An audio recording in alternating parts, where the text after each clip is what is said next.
I got no drip in my pocket. Must have forgot it, or maybe I already lost it. Don't got enough to go cop it, I'm about to take off like a rocket. Houston, we might have a problem, but that don't mean money will solve them. No, that don't mean money will solve them. One time, then I end up, one time, how I got paid for Soldiers is I had just did that was my first season of BET. Mm-hmm. I was walking through Harlem, and they was filming Paid in Full, the movie. Mm-hmm. So me and my boy, another comedian, was walking down the street, and I was like, yo, they filming, let's go check it out. Now he was like, nah, man, I'm tired. Fuck that shit. I ain't fucking with that shit. So he broke out. I went to the block, checked it out. When I went to the block, mad people was like whispering and shit, like tapping each other. I didn't know that the night before my shit came on BET. I ain't know that. So mad people was like, yo, you mad funny, yo. Your shit was mad funny last night. So mad people was congratulating me. And Dame was sitting there filming, and his man was like, yo, that's that kid who was on BET last night. That nigga killed it. Damn. So Dame was like, I knew Dame. Dame was like, I didn't know you do comedy. I was like, yeah, man. He's like, yo, you ain't got no tape? I said, hell yeah. I went home and got a tape in like 20 minutes. I was back. Damn. Brought the tape to Dame. Next thing you know, gave my number. A week later, I was in the office with me, Kevin Hart, and Capone, and Charlie Murphy at a table. Damn. Meeting up at the Rockefeller office and shit. Damn, that's history, Smoke. And I just gotta rewind a little bit. I just gotta ask you this one thing. You spoke on, you sat for a year, and you came home and you jumped in to it was like a comedy talent show type of thing. Now, at the time when you did your first performance, have you when you was incarcerated, did you work on comedy or did you just go on stage and freestyle? Locked up. Wow. Yeah. I was like structuring, I always have wrote jokes. But I was just structuring jokes and learning more shit. You know what I'm saying? Wow, that's heavy. That's heavy. So to take it back to you sitting in the office with Capone, shout out to Capone too. And he spoke highly of you also. I just did an interview with him actually about a week and a half ago. And he spoke highly of you. And you sitting in the office with Kevin Hart, Capone, and the legendary Charlie Murphy, man. Now, how was that experience? From, like you said, everything just kind of just kept rolling. How was that experience to be sitting at the round table, with these? And I know Kevin Hart was coming in the game at that time, but how was that experience to be able to sit down and speak on doing a movie? I mean, it was a dope experience. We spent a lot of time writing the movie and shit, going to Charlie Murphy house to go over scenes and shit like that. So it was really cool. Like me and Kevin had to spend a lot of time together because me and Kevin had to go to Charlie Murphy house a lot to go rehearse and go over the script and all that shit. So it was times where me and Kevin would take the bus over the bridge and walk to Charlie Murphy house from the end of the bridge in Jersey. You know what I'm saying? So me and Kevin used to have to take the walk. Charlie wouldn't come get us. So we used to have to go get How was those conversations with you and Kev Smoke on the way to Charlie Murphy house? I mean, me and Kev, we used to always joke. We was always some snapping, having fun type of dudes. You know what I'm saying? Even when we was on the set of Paper Soldiers and Death of the Dynasty and all the movies that we just was having mad fun. You know what I'm saying? We was in the movie we was just bouncing off each other. Our timing was just crazy on each other. You know what I'm saying? It wasn't mad we didn't have to do mad takes or nothing. Like it was coming out natural. You know what I'm saying? Because we already knew each other before the movie anyway. You know what I'm saying? We was working together. So it was a cool thing. It wasn't like I had to get familiar with him or had to get familiar with Capone. You know what I'm saying? We had met Charlie Murphy. Charlie Murphy ended up being so cool. You know what I'm saying? Like he was like family. You know what I'm saying? He let us in his crib. You know what I'm saying? We was chilling around his family all the time.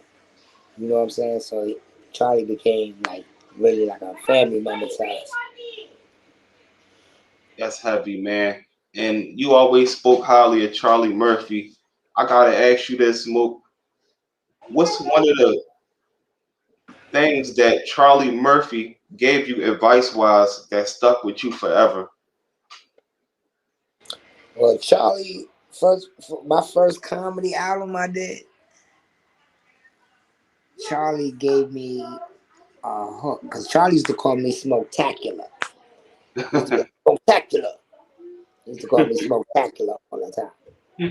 So one of the first comedy albums I did, um, I had a hook on the beginning of my album, and it went doom doo doo doo doo Smokey doom doo doo doo doo Smokey, and that was the beginning, like the hook of the song.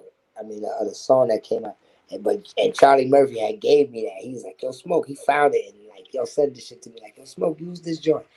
And I ended up using that joint for my album. But I mean, as far as something that stuck to me, I mean, Charlie always told me to hustle hard. You know what I'm saying? That was the main thing that I loved about Charlie. Like, he always was like, "Yo, Smoke, make sure you keep hustling hard."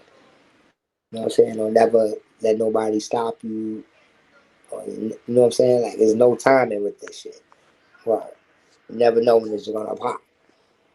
Yeah, man, that's heavy. And also something else that I learned from you in the past, where you spoke on that before Charlie Murphy was even actually like acting and things of that nature, that he wrote a lot of people movies. Like he's been writing for much Yeah, longer than what the people know.